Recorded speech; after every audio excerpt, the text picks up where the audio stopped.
نجمات حلو اخبارك في ساحة التحرير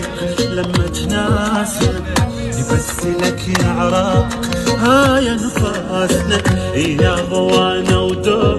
رافع راسك ولو تصير الموت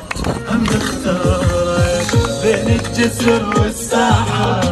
الوطن عاد جناحك غادوا يمسحون اسمي بس كتبة المساحة